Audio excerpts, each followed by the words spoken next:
All right, man, I am super excited to talk to Devin. I can't wait to tell you guys what she's doing down here in Costa Rica. We're gonna ask her about how she got here, her story in a minute, but I got to pay some bills, Devin. Okay. I'm Michael Allen for TravelCostaRicaNow.com. TravelCostaRicaNow.com is a travel agency, so go to TravelCostaRicaNow.com, fill out the 4-minute form. You'll be that much closer to the vacation of a lifetime. We're like you, having best friends who live in Costa Rica, who know Costa Rica, totally hooking up your Costa Rica vacation. Hey, I appreciate the subscribe. YouTube doesn't care. Doesn't mean you're going to see our videos if you subscribe, but it does help me. But if you want to see our videos, when we put them up, you got to hit the notification bell. And if you want to donate because you appreciate all this information, the travel tips, the expat interviews, the medical stuff, you can definitely donate. Go to TravelCostaRicaNow.com. On the left, you can hit the donate button, and me and D'Angelo can live another month. That was a little joke. Devin, thanks for talking about it. I can't wait to get into this story. So, thank you, Michael. Before we get into what you're doing, which is super exciting, first let's get you down here and what your story is. Okay. When it where it started, how you got here. Okay. Well, in 2013, there were a group of us up in the San Francisco Bay Area that decided that we wanted to make our life outside of the United States in another country. So we got together on Sundays and we started discussing researching different countries that might be options for us to move. And the reasons that we were thinking of moving were the cost of living in the Bay Area is sky high, the political situation that's going on in the United States, and especially at the time, the racial situation that was going on in the United States. So we wanted to find another place that we could live that would be affordable, that was peaceful, and that would give us options to still be able to have a good life in peace. And also because one of the reasons why we chose Costa Rica is because it's a beautiful country and it's eco-friendly and whatever. So what was on your radar at the time? Which countries were you kind of... Well, we considered Panama, Ecuador was on our list, Mexico was on our list, and also we were thinking about Argentina. Right before that, Levanson and I had thought that we might want to move to Paris. So originally, Paris to Central America. I know, well, that's the thing. See, we originally were going to go to Paris. I had a blog, and I was chronicling our 5-year journey to Paris. But it took about a year or so in that I knew that was not going to be something that we were going to be able to do on a fixed income. Mm-hmm. So we kind of squashed that, and then we just put in some of the other countries, which I just named. Now, when was this time frame? But how long ago was 2013. So you've been in Costa Rica for how long? We've been in Costa Rica since 2016. So you kind of said it. You did your homework and research. So you got here. Was there anything unexpected that happened? Did everything did you flow right into Costa Rica? Or well, was there... yes, I think so, because we did so much research ahead of time. Mm-hmm. And we made a due diligence trip to Costa Rica in 2015, where we stayed right here at La Terraza. And we got the benefit of Janetta Owens, who was the owner of La Terraza, and she had a lot of information because she had been here, I think, probably about 15 years. And also she was able to hook us up with other resources that could answer the questions for us. And then we went back to the States until we had one more year after that. I went on Facebook and joined the expat group, and I found some people there that were able to help me, that would allow me to ask questions. I watched... some of those Facebook forums are not so friendly. No, a lot of them are not. But some of them, I did get a few questions answered, not about box wine, inside joke. Anyway, got some questions answered, made some friends, and basically we wanted to find out what were the top expat cities, locations that people live in. And so we got, in the Central Valley, we got Atenas and Gracia. Right. So we started researching those. When we came to Costa Rica for our due diligence tour, we went around and we went to the Caribbean, we went to Atenas, Gracia, we went down to Jaco, down to the Pacific coast, and came back, and then we decided that we were going to stay in Gracia. Yeah, I guess we should have said we are in Gracia right now filming this. It's a kind of a Central Valley, but it's a kind of a hot spot for gringos. I think there's a lot of gringos that make a community here. Right, and we liked it better than Atenas. One of the reasons was because Atenas is hotter than Gracia. Is it? I don't know. They say they have the best weather in the world, but it's not really true. They do say that, don't they? Yes, they do. It's hotter than it is in Gracia. If you say something long enough, I guess. I know, people start to believe it. So we chose Gracia, and the way that we got our house is, which was really interesting, is that I put out the word to some of the expat friends that we had that we were going to be moving here, and a house became available and it was posted on Facebook.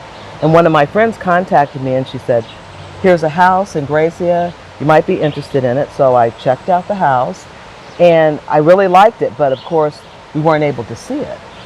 So I asked her if she would be able to go and take a look at it for me, and it just happened to be over Semana Santa. So none of the buses were running. She didn't have a car and would have to take the bus.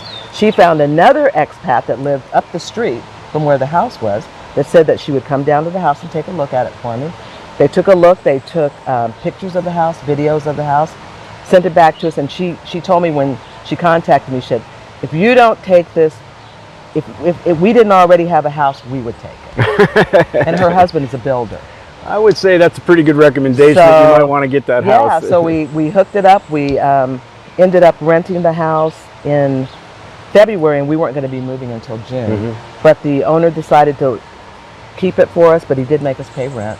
We paid the deposit, and we paid a couple months rent, I think. And then we moved down here in June of 2016. We moved into the house, and we stayed in that house for 4 years.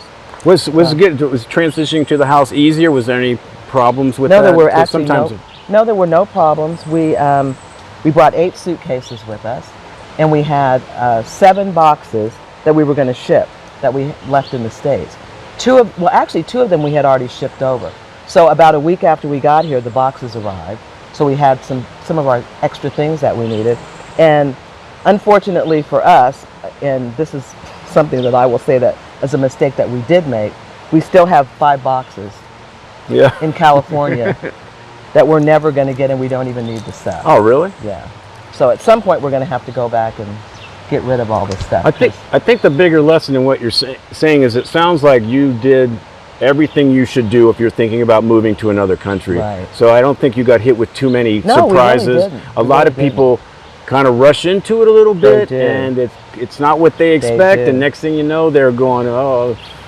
And the other thing about the house too is that we thought this is going to be someplace that we can start, but we don't have to stay there. I mean, when we moved in there, I had every intention or thought in my mind that we would stay there, and then we would go around to different places and we would find someplace else that we probably liked better, and we would move there. But we got here, we did look around at other places, but it ended up that was a really great location for us. And we just ended up staying. But I always tell people, they ask me my opinion, that it's better to come to Costa Rica, get a spot that you think you like, and then stay there, but go around to other areas. Maybe you want to go stay in Jaco for a while, or you want to go to the Caribbean, or you want to go to La Fortuna. Check it out, because people who come here who buy, I always think that's a big mistake. You need to rent first. It is a huge mistake. You know, and then you get here, and then you go someplace else, and go, oh, I shouldn't have bought that. And it's not as easy to sell. Or Costa Rica's not even for them. Exactly. They buy way too quick. I tell one. everybody, I mean, personally, unless you know the country's super good, you should be renting for about 2 years at least. Exactly. So, but you moved from there. We moved, what? No, so you're still there? No, we were there because you said 4 years. We were there for 4 years. In 2020, we moved to Escazú. Ah, okay. Where we've been for the last 2 years. And you like that? We like that too, yeah. Escazú is kind of that's nice. Well, the reason, we actually thought that we wanted to live in Escazú when we came on our due diligence tour, but it was very pricey. And so we were kind of like, well, I mean, the prices were a little almost similar to... Well, that's United States prices, right? Exactly. I'm like, we're not going to Costa Rica to pay what we paid in the States. So we just kind of crossed it out and came here. And what happened to us was in 2020 during COVID, no one was coming and going because the borders were closed, right?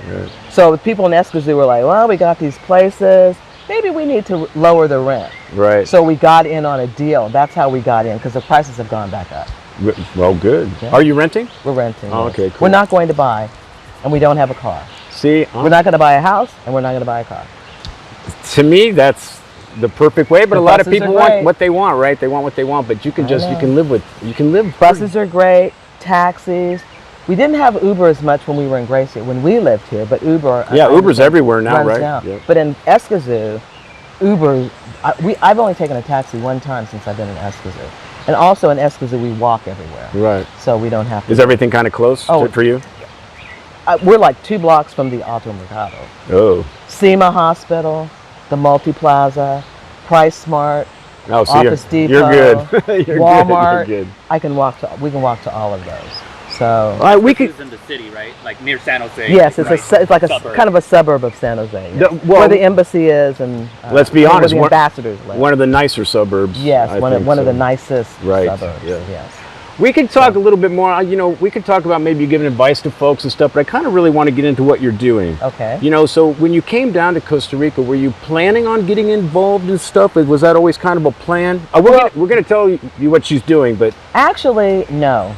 Actually, I was so happy to retire. I just wanted to go someplace where I could live a peaceful life. And Gracia was that place, really, because in this town, we lived at 4,200 feet. We were in the middle of a coffee farm. We had coffee all around us. We had a beautiful view, a big backyard. We had land. We had, it was beautiful. It was peaceful. It was quiet. We lived on a street that went between two ridges. They called it cruces. We lived between two ridges. No one was on the other side of us. And on the side where we lived, mostly it was the relatives of the owner that owned the house, and they owned all the coffee. The people that picked the coffee lived there. His nephew, his sisters, those were like our neighbors. nice. So it was very peaceful. And the only thing I was going to do is I already had started a blog when I was in the United States called The Aspiring Expats. That was with the group that I was with, because we kind of all came over as a group in a way. And I was writing this blog to help people to be able to relocate to Costa Rica, specifically and especially for Black people. I wanted to be a resource for people that had questions about Costa Rica, because when we moved here, there was no resource of that kind Right. for me to get information. So I started the blog in 2014. So when I got here in 2016, then my purpose was to continue, but now I'm in Costa Rica.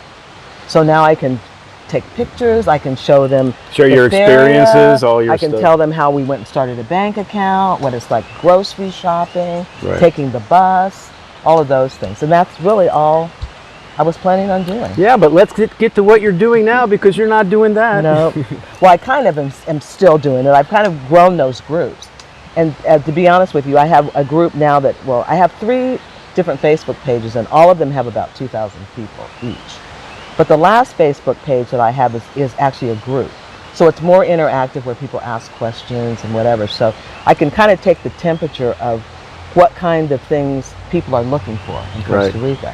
And one of the things that we had lost here was a radio station that played jazz music and R&B and Quiet Storm music like that. So interestingly enough, last June, an opportunity came up for myself with my partner Riley, where we were on a Zoom call.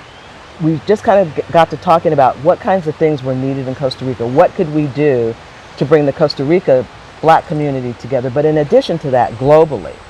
Because the good thing about what we did, which was decide to start a radio station, was we're global. So we can now take our message anywhere in the world, which is a really good thing, because we can have DJs and hosts in Africa, we can have them in Mexico. They don't have to be in Costa Rica. Right.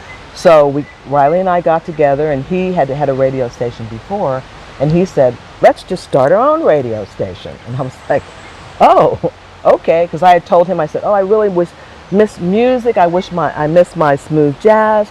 I wish there was a way that I could listen to music. He said, let's start our own radio station. I was like, okay. Can we do that? Yeah, really. I was like, that's what I said. I said, can we do that? And he said, yeah. I had a radio station in Los Angeles. I'm giving it up. And I still have access to all these things, and we can do a radio station of our own. So I said, okay, great. So I'm the general manager. He's the program director. And together, the two of us have built this radio station, an internet radio station called Blackset Radio. And we are now living our dream, because I get to continue my plight, which is to help people, and especially Black people. So you to be not able to only relocate. are you playing music there, Yes, you're we also have doing talk shows. Yes. We're 24/7 music and talk. So music we play 24/7. We have DJs for different music genres. But then in addition to that, we have hosts that have shows, and they can be anywhere in the world. Most of the hosts will talk about wherever they are. Like Right. if you're in Mexico, they'll be talking about Mexico. So if anyone tunes in and they're interested in moving to Mexico or they want information on Mexico, they can get it from there. If they're But it thinking is about catering Panama, to black people with questions of, I mean, right? specifically, yes, for black people. However, the information that we give is for everyone. The reason I say it's specifically or it's catered is because there are some issues that we face as black people that we really want to know about that we might not hear about on another From me, show. well, me Yeah, actually, exactly. I don't know if we didn't mention this, but actually we connected Right. around 2015 on a 2015 Skype call, on a Skype call. and I might have given her some decent information, but I'm not black. Exactly. I mean, that's the thing. And it was great information. But again, you weren't. It's kind of like I'm gay, Right. so So you I can want ask me. I want to talk to if Right, I would exactly. live. What's it going to be like when you're there right? or whatever? So I totally understand. Yeah, so it was great information, but we still needed to have more information because we wanted to know specifically about how we're going to be treated in Costa Rica. Because the racial climate in the United States was really getting to be pretty bad. Right. And you don't want to go from that to another place where it's going to be just as bad or you're going to be discriminated against just as bad.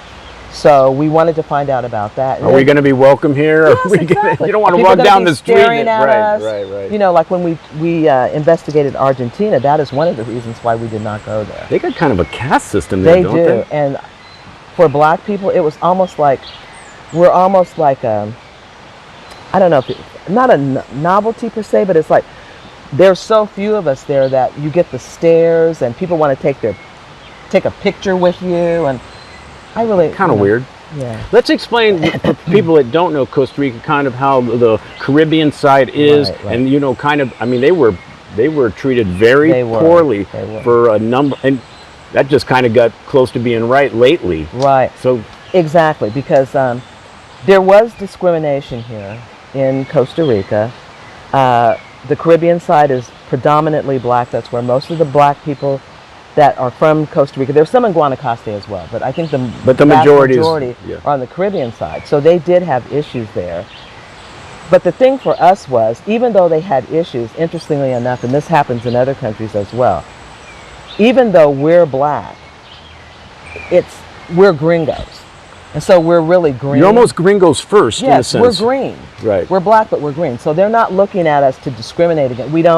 We're not in competition for jobs or anything like that. So there's no reason for them to really have anything against us, and they like the money. You know, they know we've got the money. Right. So we're pretty much accepted. Not exactly the same for the local Afro-Costa Ricans that are on the Caribbean side, Right. unfortunately. There's still issues there. But as expats, we don't really have a problem with discrimination. Yeah, but I think what you're doing, the radio station, the talk, you're trying to combine all these, the Afro culture with. Right, and what we want to do is, and this is really not even just for Costa Rica, this is anywhere we go. Because a lot of times expats will move someplace and they will move together. Right. And they'll get in a gated community and they'll just stay in the gated community and they don't bother to try to interact and connect with the local people. So what we're trying to do is in any country where we are is get to know the locals and don't just disregard them and try to bring your United States and put it behind a gate in another Right. country. So that's really kind of what we were doing in Costa Rica. We wanted to connect with the community that's on the Caribbean side. And, because we're one, really. I mean, our ancestry is all from Africa. But you are right. That does happen a lot. People does. come down here. They are behind Right. their gates. Right. They do what they do, and they, Exactly, stay together. Right. So Totally that true. was, and the thing about this is that, as I mentioned before, is that it's global, and what we want to do is expand to other countries, because really, black people are just about everywhere now. But travel for black people is relatively new. True. Because when Yes. I was looking, the only place black people went were places like Jamaica and the Bahamas and things. That was another reason for my blog that I wrote, because I wanted to show people that there are other options. There are Right. other things, other places where you can go, and maybe even more affordable, that maybe we hadn't looked at, because all we generally look at when we go on vacation is we want to go to the Bahamas, we want to Right. go to the Virgin Islands, we want to go someplace, we want to see other black people, basically. Well, I So- like what you're doing because you're showing. I mean, people are going to watch you and go, "She's doing it. Yeah. She's doing it. She's Exactly. black. She's Exactly. doing this thing." You Exactly. can help them if you want. By the way, before I forget, I'm going to put so many links of her stuff in the description. So if you want to check out the radio station, her Facebook, you want to talk to her about anything, Right. all that stuff's going to be in the description. Right. So don't worry, you'll be able to get a hold of her. And I will answer you because I answer all the questions, all people contact, because I take it Be personally. careful what you I know, say, I know. Devin. I don't know. I wouldn't have said that. You heard her. She will. When you see this video 10 years from now, she's gonna be like, I got a secretary for that." Yeah, right. Well, right now, Preface that. but yeah, and you know, even for like my Facebook group, when people come to town, because I've usually talked to everybody, I feel like I know everybody that's come here, but they contact me, they ask me questions, we get the questions answered, and I say to them, I say, where are you going to be? And if they're going to be anywhere in the Central Valley, San Jose area, I say, let me know when you're there, and we can get together. And usually I make them come to Escazú. 'Cause Well, they you gotta got put to, something yeah, in you- there, yeah, or right. I'm not going to go to where they They are. got to have a little skin in the Right, game if they exactly. want to meet you. So they come, and my crew of 3 will go out and My meet crew them. of 3. I drag them around everywhere. And we'll go and meet them at a restaurant or wherever, and then we have these discussions about Costa Rica. We give them the real skinny, you know, the straight, down and dirty about Costa Rica, and we try to dispel some myths that people have. Let me just ask you one, because I know that's what the first question is going to be. How are you treated as a black person in Costa Rica? We're not going to go too deep into this, Right. but just maybe an overall, your feelings on that. I have never. I'll tell you this.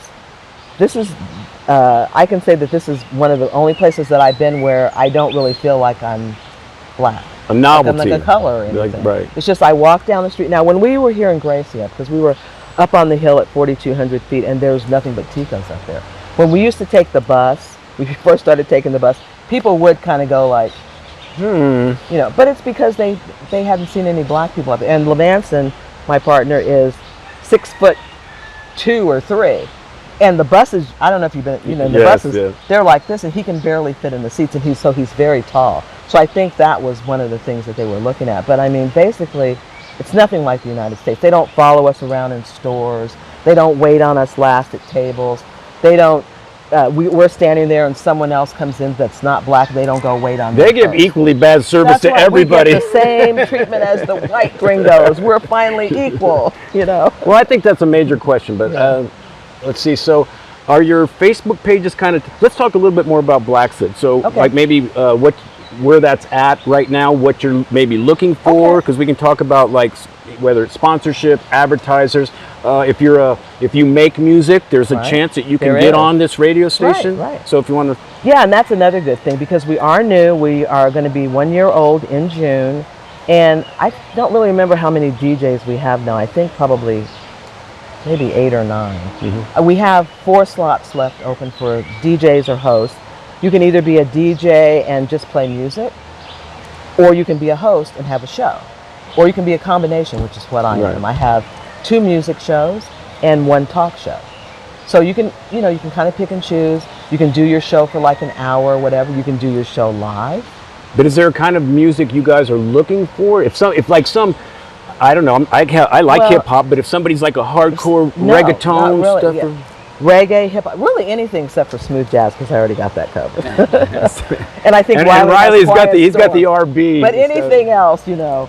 But yeah, hip hop, nouveau, whatever they're doing these Because days, actually, I the thought name that of it. when we have other videos that are going to come out about this specifically, but when we were talking yesterday about it, I was thinking that maybe hip hop really wasn't going to be part of it. Hip hop would be. We just don't have anybody that's volunteered to do okay, that. good to know. So that's why I say we still have 4 slots available, and if someone wants to come and be on the station, do hip hop, or they can just bring their idea to us. You know, we can probably make it work. It's not no matter what automatic. it is. It is kind of. Yeah, we can kind of like make it work because it's a station for people who want to a lot of times further what they're doing. So a lot of the DJs that we have, or the hosts that we have anyway, they already have a business or a podcast. But like you're or giving them something a else. platform to exactly. maybe This is another expand. platform to go global. And like I said, you can either do it live or you can pre-record it. So you could even take Kind of your own time in a podcast, way. Yeah, and then we'll just upload it If you do it live, you have to learn to use the software, which I find very difficult. For people as old as me, when we say radio station, we are talking about streaming on Yes, the we're internet. talking about an internet radio station, which all the mortar, I forget what else you call them, radio stations are streaming now too. Right. Because what's the use of having a big building when you where don't- people are coming in? And for us, that would never work, because how could we have a DJ or host in Tanzania if they had to be in Costa Rica? So for us, it's great because you're on the ground. You're talking about Tanzania because you're in Tanzania. Right. You're talking about Mexico because you're in Mexico. So you're giving us the on the ground, information about your life and what you're doing in that particular place. So that really works for us. If you guys are listening to this, and maybe you find it interesting, but you can't do it, but maybe you know somebody that would Yes. appreciate this Yes, platform to exactly. put out their music. Maybe they got something they want to say. Right. So get in contact again in the description. The other good thing about this, as you're mentioning, is for musicians who are trying to get heard, Right. we're a great option. I had interviewed a gentleman who was a jazz musician, and he played back in like the 60s with I forget exactly the names, but like the Dramatics, those kind of people that were all around in the 60s. And he had a CD that he was getting ready to put out, and he contacted me because he saw us, and I did an interview with him, and then now I feature his music on my station. There are some local people in Costa Rica that are into jazz and other things. I play their music on the station. Why is jazz taking such a hit? Well, because it's great. Why did it take a hit? Because something replaced it. And Yeah, I but don't I think thought- there's a replacement. How do you for it. replace jazz though? You can't. That's why we're here. But it seems kind of went away a little It bit. did go away. It did go away, and it's. But they said globally, the not just popularity, here. the popularity went down, but now it's coming back up again. That's good. So that's a good thing. But we have our spot. But because there's other musical genres that are out there, we want to be able to cover those spectrums as well. So if people want to go into other music, that's fine. There's 24 hours in a day. You know what I mean? So we've got plenty of space to showcase all different kinds of music. Guys, this is yet another example of opportunities you may not know existed. Whether you live in Costa Rica or don't, whether you're thinking about coming here or you're not, these are opportunities. I mean, I never thought, hey, stream a radio station. Right, exactly. So I think it's great. Guys, you have two sources of information. If you're thinking about coming down to Costa Rica and you can't get your answers from one of us two, Right. yeah, There's you're no not getting the answer. No. You're not getting You might the as well stay where you are. I Don't agree. come here. Devin, I got a feeling we're going to be doing another video at some point soon. I just want I to thank hope you. so. I thank you for sharing all Thank this you, great Michael. information and opportunity. This is great. Again, everything in the description, guys. I'm Michael Allen. This is Devin. TravelCostaRicaNow.com. Peace, guys. I know that helped. Things are going to pop up, and if you're thinking about coming or traveling anywhere, do your homework and research. And if it's Costa Rica, TravelCostaRicaNow.com. That's right. Ciao.